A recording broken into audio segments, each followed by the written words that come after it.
Now it's my pleasure to introduce our presenter today, Dr. Tim J. Smith. He is founder and CEO of Wiglaff Pricing, which supports startups through Fortune 500 companies through consulting, training, books, and other media.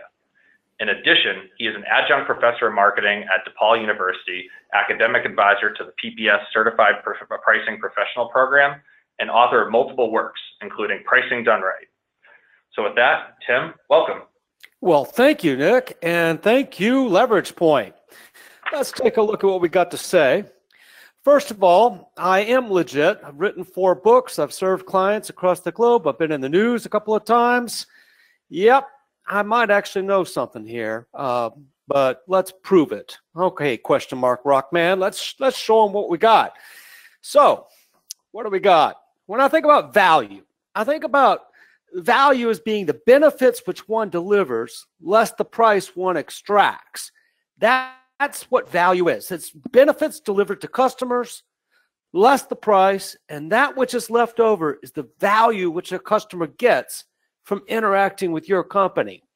Now, we want to deliver value to our customers. It's even put up in the Business Roundtable as one of the primary purposes of a business. And yet, this definition of value is not completely useful for pricing, because in pricing, we want to always think in terms of differential value. Customers are always comparing what you're delivering to somebody else's delivery, what your opportunity is versus some other way to do things. I mean, the world existed before we were born. The world will exist after we pass. There's always an alternative. We need to think in terms of that alternative, and then our differential benefits, our differential price, and our differential value to a customer. We can do some math. Put in a delta P right here. And in the delta V for differential value, delta B for differential benefits, delta P for differential price, and you find that the delta V is equal to the delta B less delta P.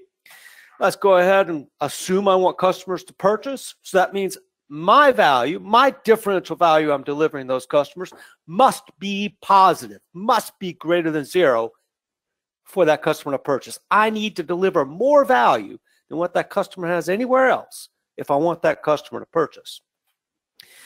Well, we can put in some terms like F for firm, A for alternative. So BF less BA is the differential benefits, less PF less PA is the differential price. I need it to be greater than 0 because I want my customers to purchase.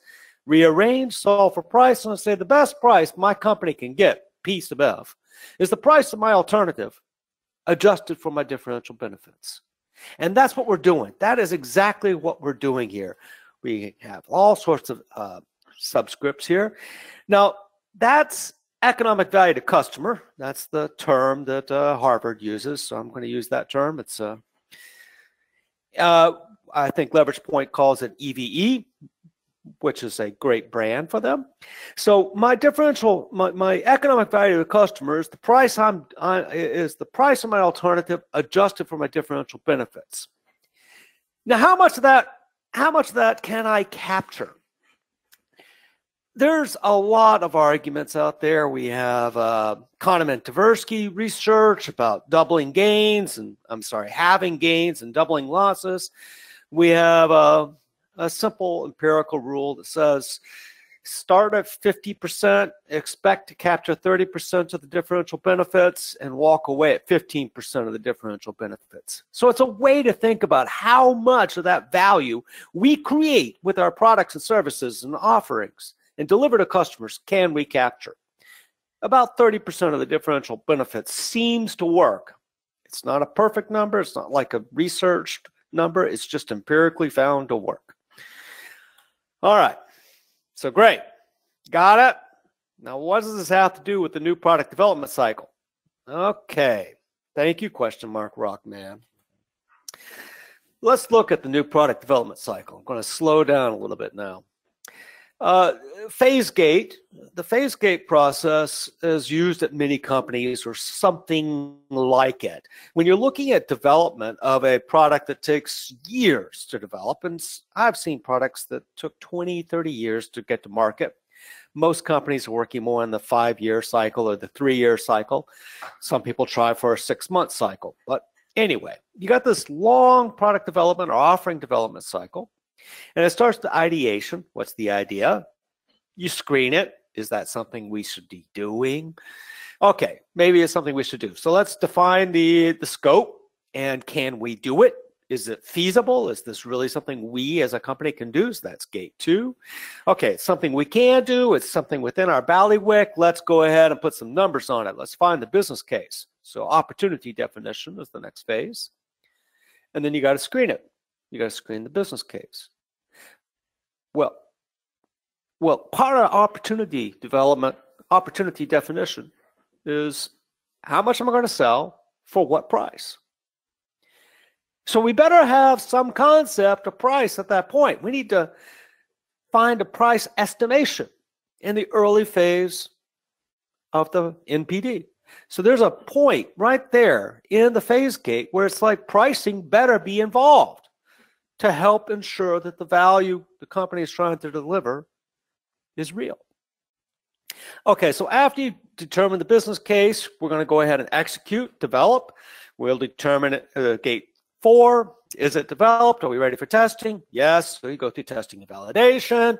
And then gate 5, is it ready to go to the market? Let's launch. Wait.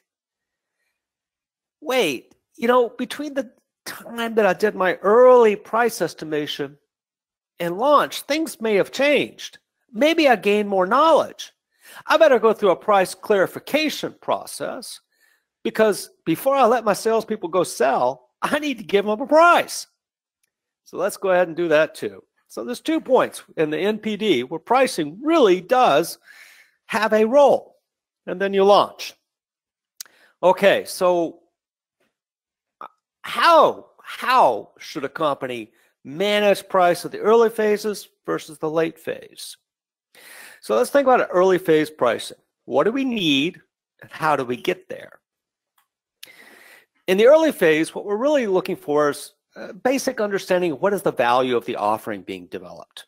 What is the whole product? How does that product impact the customers, the value chain, the distributions, the end customers? How does this affect the world that you're launching this offering into it? And what's the relevant competitive set? I'm launching it in there. What's the alternative? Am I launching within a well-defined industry with clear competitors, or am I going into the blue ocean? What's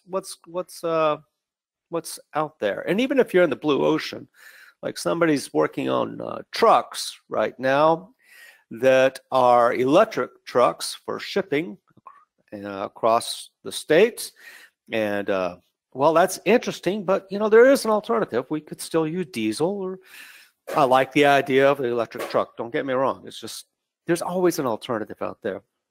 Which segments should you be trying to serve? What segments are going to be the most profitable or will naturally find your offering valuable? It's been said that highly successful entrepreneurs, people who grew a company from 0 to 200 million within 5 years, they focus only on the most valued segment who really cares about their product and says, that's the segment I'm going to capture first, and then I'll move on. So they price for the customers that value what they offer the most at launch. This gets to the issue in larger companies. You want to think about the addressable horizon, the variations. So what are what segments do you wish to address? What is the customer addressable horizon? These are great questions. All of those questions can be managed through doing economic value to the customer internally. Remember, it's early phase. You don't want to spend a lot of money on research. You just want to really understand what you're going after and make sure you're not building something that no one cares about. I remember once Motorola built a piece of technology in the phone so that the person hearing you speak doesn't hear the background noise. Oh, great technology. But the person buying the phone won't ever know it's there. So there's no value in it. It was a weird little benefit that you couldn't capture a price. So let's think about our price and think about the value being delivered to the actual decision makers before we go and develop all of this new cool stuff. So we're talking about internally. What am I doing? What are my differential benefits? How do I start to think about this in terms of economic value of the customer? What would my price structure be? How much of the value on the table can I capture through price? And we need to come up with a list price, preliminary estimation, early, and a price segmentation strategy. So opportunity definition. What's my business case? Who's my target market? Who's my competitors? How do I differ? Am I better? Am I worse? Where do I sit? And what's my expected cost to make this stuff? You got to have a sanity check here. You can use some diagnostic tools. I've listed a few there. Then we want to go into the value drivers. I mean, we have differential benefits. We need to take those statements of differential benefits and convert them into an equation. And that equation can be informed with parameters, with facts, sometimes assumptions and estimations. But it gives us an idea as to what is that value that we're actually delivering to customers. What is that? How do I convert that benefit statement into a mathematical equation that shows me the value? What is my value driver? Now, I like to do this with the PowerPoint tool at this point because, well, I got to present it to people and I want them to see it. So I will actually write out the statement of benefits. Then I will write out how I am going to convert that statement of benefits into an equation. And I write it in words because I think if you've been doing pricing for a while, you know your audience doesn't necessarily like math. So I will write it all in words. When we get agreement on those words, pop comes the math equation. And I'll go ahead and write down the equation, document some facts, state where I got some stuff out there. And I'll even do this per segment. And I might have 5, 3, 7, 2 segments out there. Why? Because different customers are different. And I want to know how the value changes between market segments or between customer types. Okay? I'll collect some facts. Internal validation. I'll go to business intelligence. I'm secondary market research. I'll even ask salespeople to go talk to some customers and bring back some stuff. I will sort the sizes. And I'm just doing this. Now, notice that all of this fact collection is basically work. It's free. It's not like you're buying research. Why am I doing this? Because we're in a very early stage and we just want to have an estimate to determine if this is worth looking at deeper. Price segmentation, that's where I want to say, okay, who are the market segments that I wish to penetrate? What pricing mechanism aligns to the value delivered per segment? With an understanding of the economic value of the customer, I can even make a hypothetical demand curve and find the optimal price just by thinking and asking better questions. And that's our job. The market, like I said, is never monolithic. Maybe my value drivers A, B, and C are positive, my value driver D is negative, and I get my economic value of the customer according to this. I know there'll be some segments that just never cared about A, B, C, or D. They just didn't care. They think everything's a commodity. That's one segment. Another segment out there says, you know, I didn't care about B or C, and I didn't care about D. I'd be willing to pay you that much price. So you got to think about how your value drivers impacts different kinds of customer segments. One way to think about this is, you know, civilizations, you look at ancient Timbuktu, you look at the Mayans, you look at the Chinese, you look at the Persians. They all have this basic structure in the way that they're working. You got the core civilization, you got the tributary zone out there, and then you got the raiding zone. Now, the tributary zones are where the people are growing food and feeding into the major core civilization. The raiding zones are well, that's where another civilization may exist. And if you raid it, you know you can't hold it. You're just going to go to war. And maybe you take some stuff, but you also could die. So rating zones, you don't want to spend all your life in the rating zone. You want to focus on managing your tributary zone and defending your core civilization. Well, that's how civilizations are done. I mean, we can see this, and then you take a look at the ancient Assyrians, you take a look at the ancient Persians. My wife right now, I think, is pretty close to the word Lydia. She's in Bulgaria. Oops, I'm wrong. No, about right there. So the ancient Persians, the Scythians, the Thracians, they all had this basic idea of, I got a city like Persia, I have an area around that, that's the green, and then I got the rating zone, that's the yellow up there. In the same manner, businesses have the same thing. You got a core market you can serve, and you can serve very profitably. So you should serve it. Then you got a natural market that you can easily capture. And then you got this bloody opportunistic market that maybe sometimes you go and serve, but it's just not where you want to spend your life. Focus on your natural market. Maybe it's easier if I just think in terms of Game of Thrones. Ha! Yeah, you all know that one. In pricing, I am making a deliberate choice of who I wish to serve. So that's Wiglaf, Toltec, Mesoamerican dude over there. And what the dude is trying to tell you is not everyone will value what you're offering, and they don't have to buy. Love your real customers. Focus on them, because they will value you, they will stick with you, and you can grow with them. And then the price structure. So we got these value drivers out there. You may want to think about what is the unit of what you're pricing. Now, if you're selling screws, maybe it's number of screws. Got it.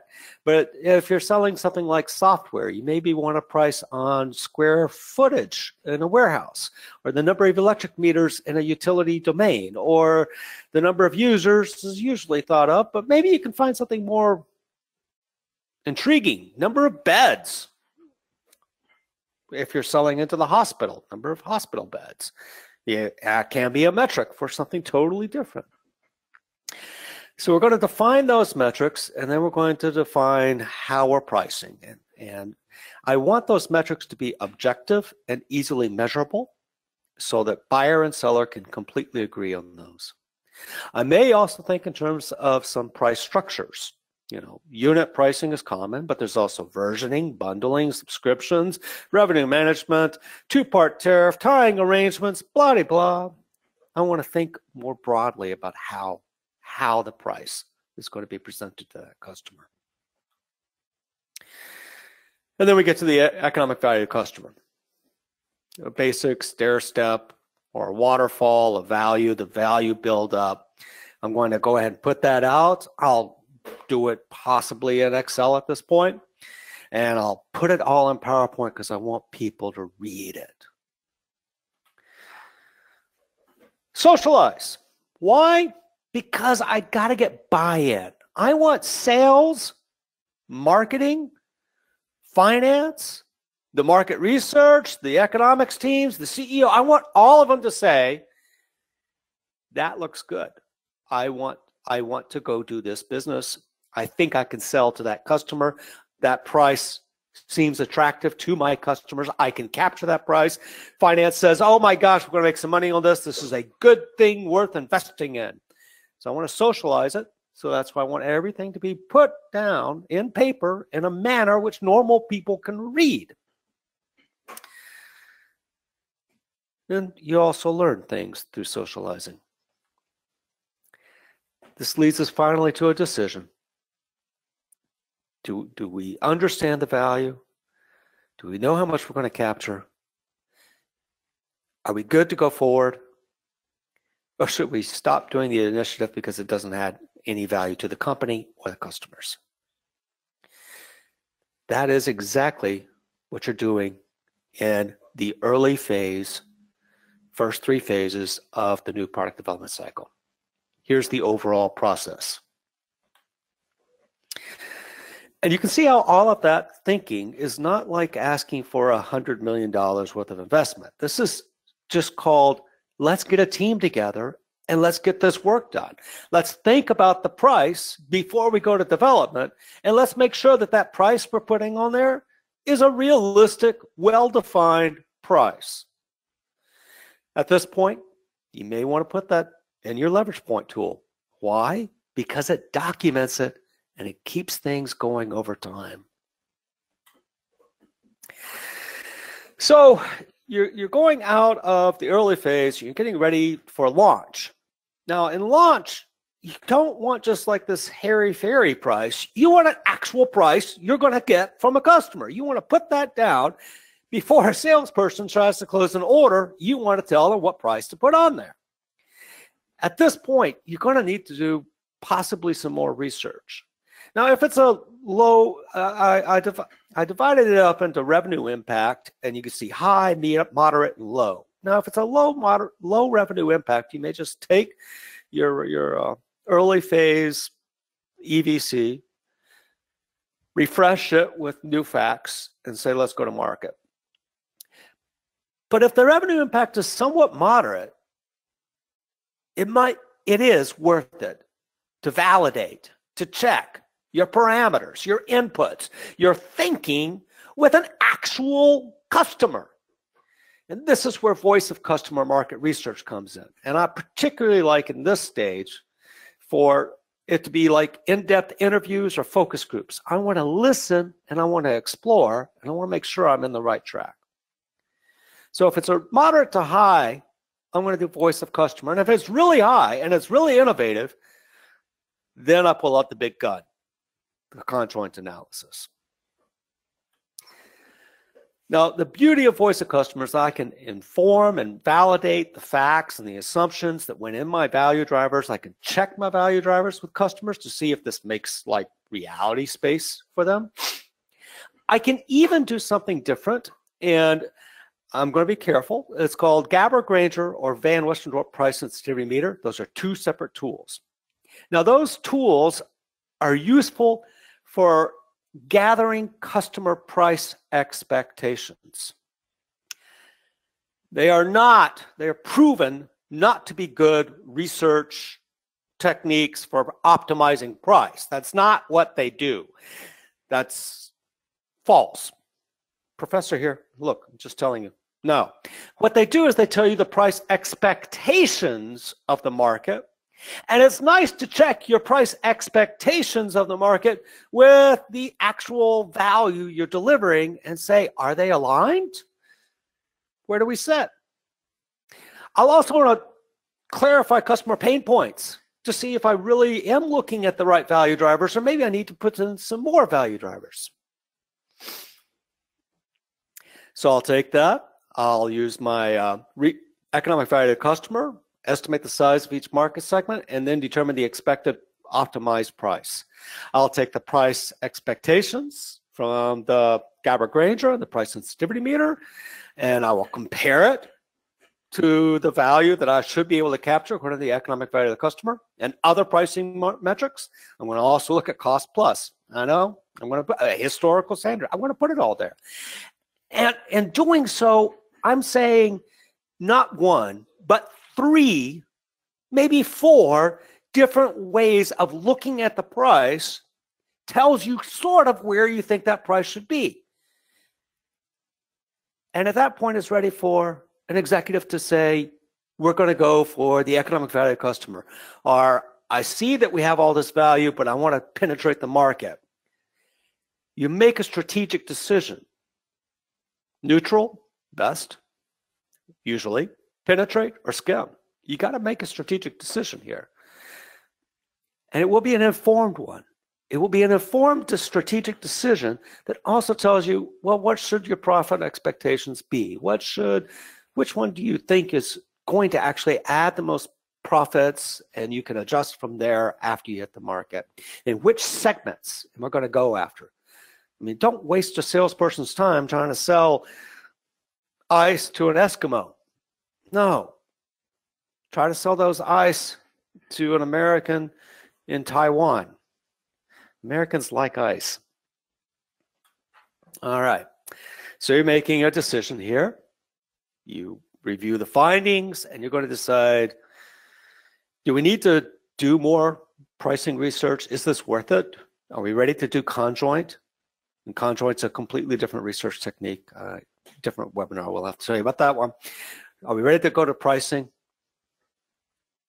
Did we mess up? So take a look at this. There's the phase gate process, 5 phases, 5 gates. And there's the pricing and the investment path. Start with that initial draft economic value to customer. Update it pre-launch with detail. If necessary, do your voice of customer research, which could take 8 to 12 weeks. If necessary, do the conjoint analysis, which could take a few more weeks or months, depends upon how you're doing it, or if you're doing things in parallel. And you have even an idea as to how to make these decisions being indicated here. You know, if it's going to take a lot of investment to build your product or offering, it really is necessary to do that economic value to customer early. If it's a low value investment, who cares? Now, if it's a high revenue impact, you're going to want to do that voice of customer and add that information to your economic value to customer. And if it's really innovative, you're going to want to even spend the extra money to go after the conjoint analysis. And then launch. Whew, that's a lot of information. What's this got to do with leverage point? I mean, I kept talking about Excel, PowerPoint. What's this have to? Well, the point is sharing. You see, you do all that work of developing the economic value to the customer. You got parameters informed. You got value drivers that are parameter informed. The market informs those parameters. Some of those are constant across countries. Others are not constant across countries. We also have an estimate of the capturable value. I want to put that all in leverage point so I can use the exact same model, maybe even update it for other markets that may be launching the same offering at the relatively same period of time or a year or two later. Depends upon regulations and all sorts of other issues. See, sharing. Wiglaf, Toltec, Mesoamerican dude says share. You did all that hard work of understanding your differential benefits, converting it into value drivers, putting it into an economic value to customer, socializing it, testing out those parameters, knowing some are constant, some are not. Let's reuse and expand. For instance, consider 4 markets. Let's say you're selling in the United States, that's Chicago, you're selling in Italy, you're selling in Australia, and you're selling in Chile. Okay, so I'm selling some product in 4 different markets. Now, in those 4 different markets, my hourly wage of who's doing something may change, my competitors may change, my price of my alternative may vary too. And perhaps I have to apply something, some treatment. And in a couple of countries, I need to apply it 2 times, but in Australia, just once. I can calculate my differential value, given some inputs, and I have those things. I determine how much I can capture. And it looks like Australia is going to be really low price. Maybe I don't want to sell in Australia because my variable cost is $200. So let's not even sell in Australia. Let's just focus on Italy, United States, and Chile. And my price in the United States may be $510. My price in Chile may be $315. And my price in Italy is $445. I got 3 different prices because they're 3 different markets and the things change around the globe. We're not one global market. We kind of are, but we also are not. Lots of hedges between the different countries can drive variations in price. I may even find in Italy and Chile, a new value driver. Perhaps my offering is environmentally friendly, and Italy and Chile care because Chile produces this off their products for Italy. So now I'll add that new value driver into economic value to the customer. With Leverage Point, what you can do is leverage your knowledge across the globe. Build once, repeat, reuse, add, share, converse. Different markets may share the same value drivers. So there's no reason to redo all that thinking. I can just use the same EVC, maybe expand it. And those results can be shared across the globe very quickly. And a couple of conversations, you make a few changes and some parameters, and you're ready to go to market. You're ready to price. You don't need to price the same in every country, because that is going to lead to prices which are too high in certain countries and too low in other countries. I mean, India and the United States, same product, very different pricing. So let's make market appropriate pricing so that you can optimize your profits across the globe in every business. There we go. Pricing decisions should be made throughout the new product development lifecycle. Pricing decisions should be informed by your pricing research. And pricing findings can easily be shared with executives for driving pricing decisions in other markets via Leverage Point. That's what Wiglaf Toltec Mesoamerican dude came to share with you. Thanks. And thanks, Tim, for sharing those insights. That was great.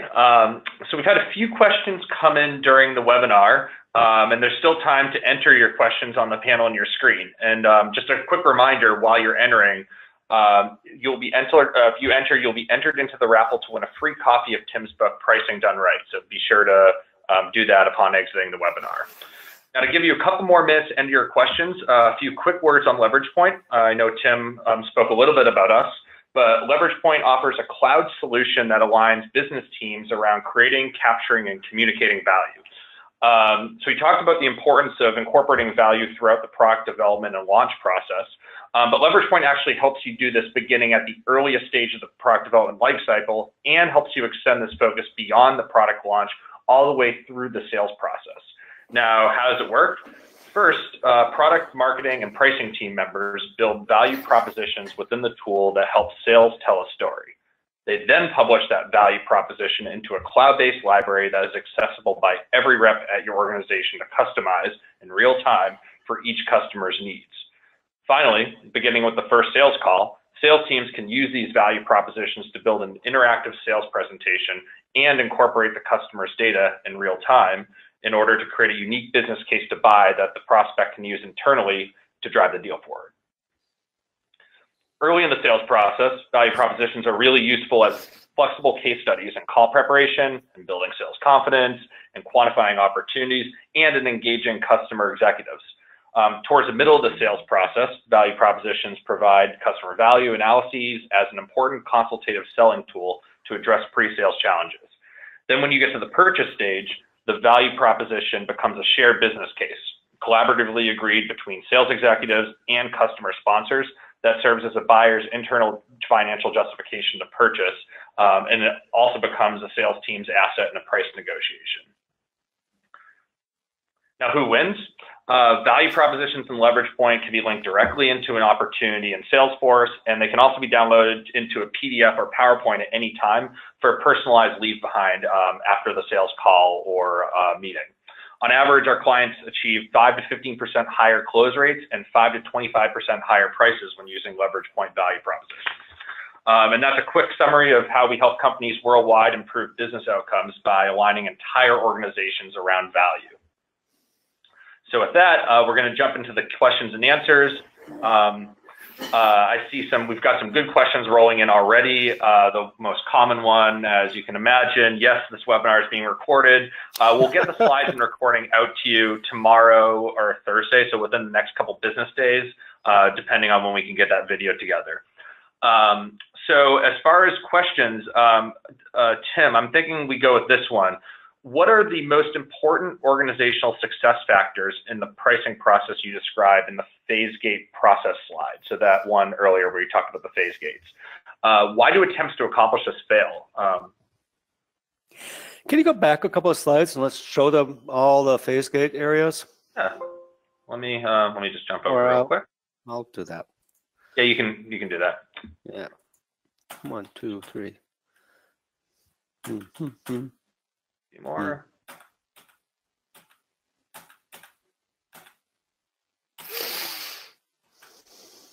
Okay.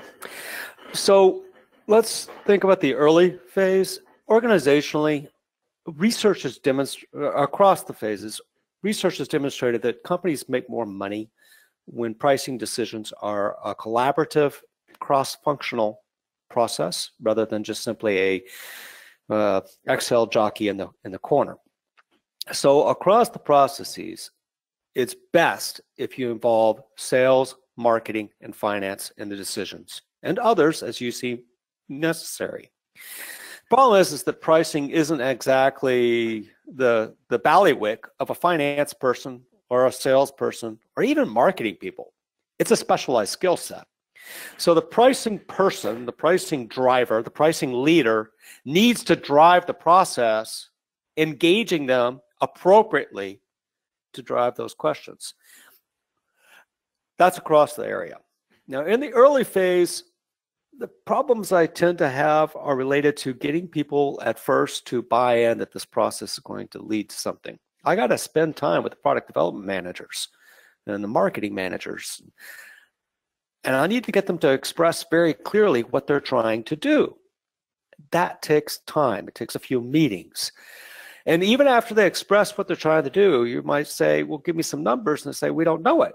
So now you have to go through some way of either estimating, looking at business intelligence, asking questions until you can come to some reasonable estimation or a path to even get better numbers. Now, when you're moving towards launch pricing, I want to start that process up to 18 months before launch, because I notice sometimes salespeople like to start messaging sales prices 6 months before launch. So I want to be way in front of them. Again, as the pricing leader, working across the teams.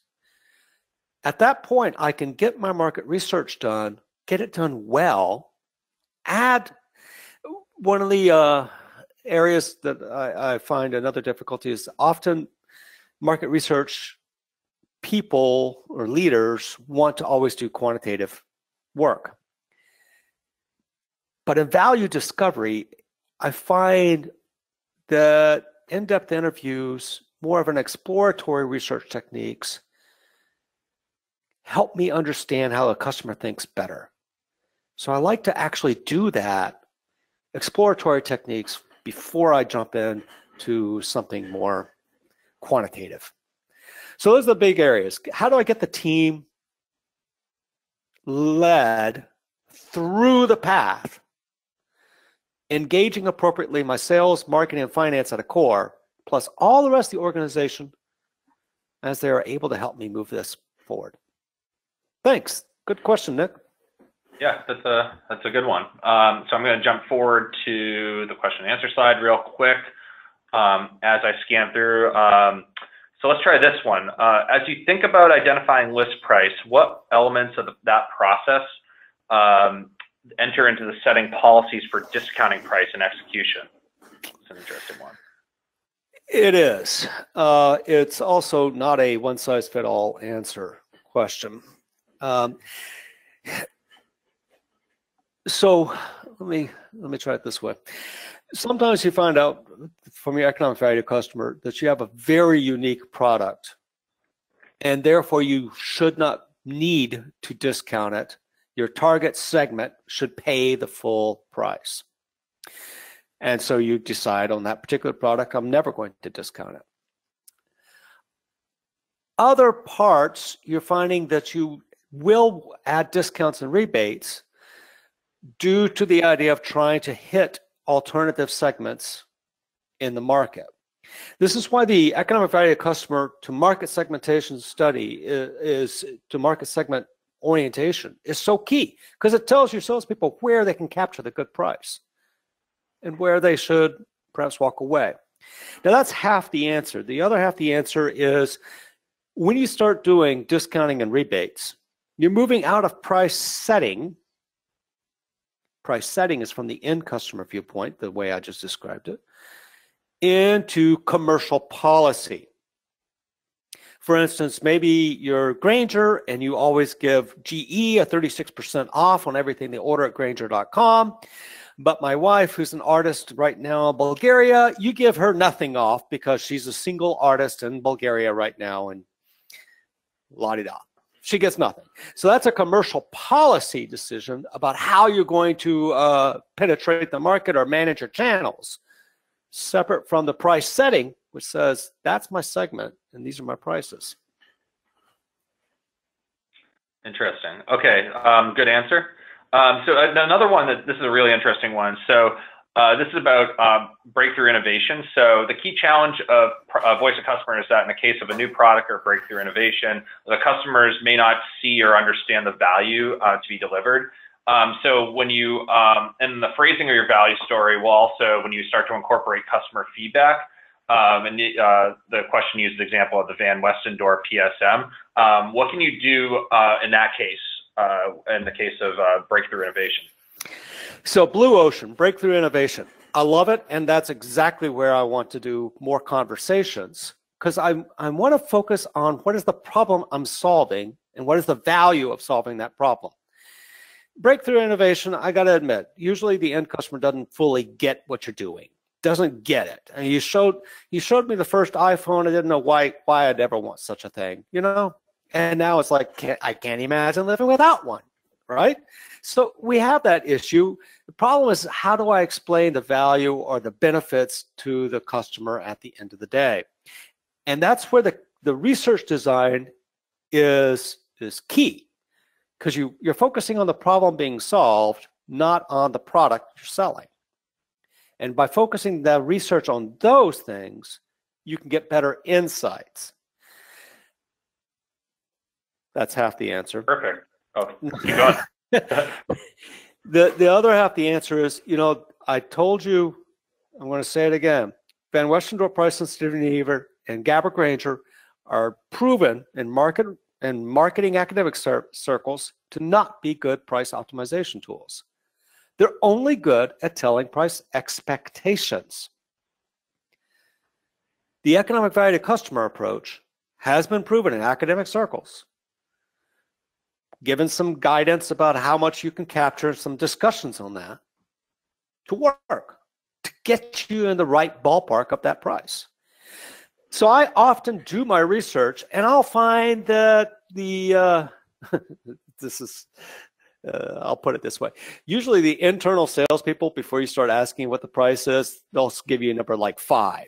You do the Van Westendorp or the Gabbert Grainger, I prefer the Gabbert Grainger, you find the right price the customers expect to pay, it kind of optimizes is at 10. And you do the economic value to customer, it says, oh, we should be at 18, even after giving 70% of the differential value to customers. Now you got 5, 10, and 18. Those are pretty different numbers. And at that point, it's time for management to say, well, can I convince my customers that I really am worth 18? Should I start at 18, and then if it doesn't work, perhaps I can drop it down to 15, because maybe that Gabbert Grainger didn't really get me the right price. It just made them think of a $10 item. And as far as the sales insight, thank you. Yeah, I'm going to have to convince the salespeople that I'm worth at least 10 and maybe 18. So I need to do some internal selling of the value proposition so that they don't say, oh, this won't work. I want to convince them it will work. And when you were mentioning, Nick, you know, the value, the closed sales, and you get a higher price with leverage point, of course you do. When you put your value proposition clearly, salespeople say, aha, I got some backbone.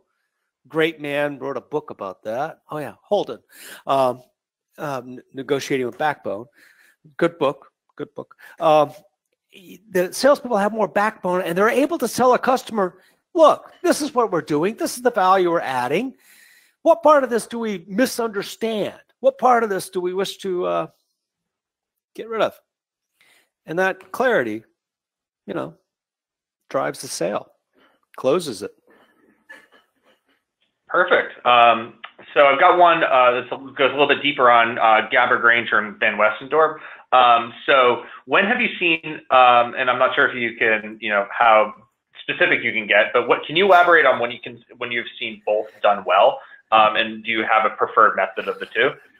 I do prefer Gaber Granger. I have seen them done very well. I just know that they're not going to give me the right price. Okay, that's a separate question. Done well? Yeah. Get me the right optimal price? Ha, I'm laughing at that one. And one of them I can talk about very clearly because I have my undergraduate sophomores at DePaul do it every year that I have to teach quantitative methods in marketing. Basically, nowadays you would call it machine learning, but it's stats in Excel. Okay, so I actually go out there and I tell all my students, go and do this survey, ask 10 people the Van Westendorp price sensitivity questions. What price do you think that this bowl of chili would be a bargain? What price do you think this bowl of chili would be very expensive, getting expensive? What price do you think this bowl of chili would be so cheap that you would question the quality? What price for this bowl of chili would you think is too expensive and there's no way you'd buy? And I got 30 students. They do 10 surveys. I get back 300 surveys. Maybe I'm teaching class twice, so I got 600. Boom. And we do the lines, and we get a price. And lo and behold, year after year, every time I do it, the price of a bowl of chili should be somewhere between $3 and $6. Cool. Awesome. Well, cool, but I could have just simply looked at the Chipotle across the street and saw the price for their bowl of chili and saw the same number. I mean, it's like a lot of research to get really nothing. So there you go. And what price should you actually charge for the bowl of chili? That's when I got to argue with my students. Yeah, my cost of making the chili is $2. Why would I go for $3? Why not go for $6? Obviously, some people would pay that. So it's a problem of saying, well, what is this? What do you really learn? And what you learn and these things like price sensitivity meter is that the expected price for a bowl of chili in front of DePaul is between $3 and $6. Good. We now have that fact. Now, in business practice, I've done similar studies, and they got me similar kinds of results. They tell me the expectation price, and I've seen some great work with Gaber Granger. I like Gaber Granger slightly better, but I also know it's not going to be a true reflection of the willingness of customers to pay. And it's not for some basic things that Conjoint overtakes them for. Conjoint says, these are the two offerings, these are the two prices, which one do you want? That confronts a customer with a real decision-making process. Just asking them how much would you pay for a bowl of chili, well, they're just say, so whatever pops in their mind. It's not going to work. That makes sense. All right.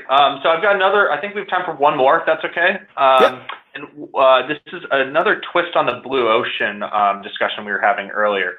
So this question is, how do we overcome the inertia of a known traditional solution when we have a truly unique solution that has real tangible benefits? So this is more about the, overcoming that, inertia obstacle. That's real. It's real, okay? And I've seen this often.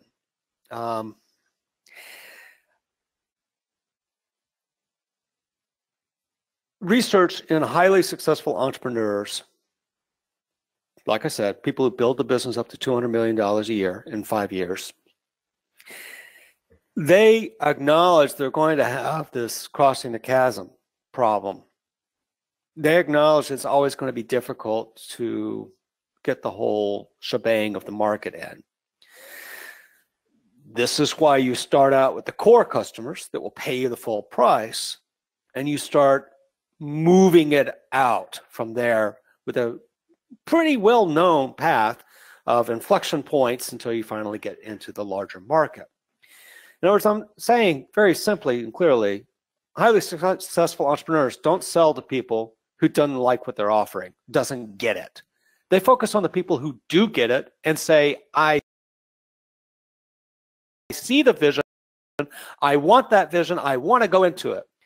Example, in Chicago, we're replacing water mains right now. You can either dig up the street and kill all the trees to replace your water pipe, or you can put some piece of stuff down through the water pipe and just expand it, and it keeps it all clean. Well, Chicago has always dug up streets and killed trees, and that's what they want to do. People are saying, but this other method's cheap and it works and it's clean. And there's just that basic inertia problem. Our suburbs are using the other approach. Our city is not. You're always going to have that inertia problem in certain market segments, and it's like, focus on the customers who love you. Now, for a large company, I talked about highly successful entrepreneurs. A large company has this huge desire to penetrate a whole market and make a big shebang. Well, you can do that, and that'll be called dropping your price to try to penetrate the huge market. And that's a strategic decision that I really think should involve your sales, marketing, and finance, your pricing expert, and the CEO needs to know why you're making that decision. That's a strategy decision. Perfect. Well, I think that's a great place to leave it for today. I want to thank you, Tim, for all your time and all of your insight. And before everyone goes, a reminder to pre-register for next month's webinar during the exit survey. We're going to be joined by Brian Hannon, who's the VP of Sales here at Leverage Point, and he's going to discuss ways to get the most out of your marketing research, your analyst, your sales enablement spend by incorporating all those outputs into your value selling efforts. We're really excited about this one, so make sure you pre-register in the exit survey that you see. And that'll be it for us today. So thank you for everyone for taking the time to join us. Special thank you to Tim for his insights. And from all of us here at Leverage Point, have a wonderful rest of your week. Take care.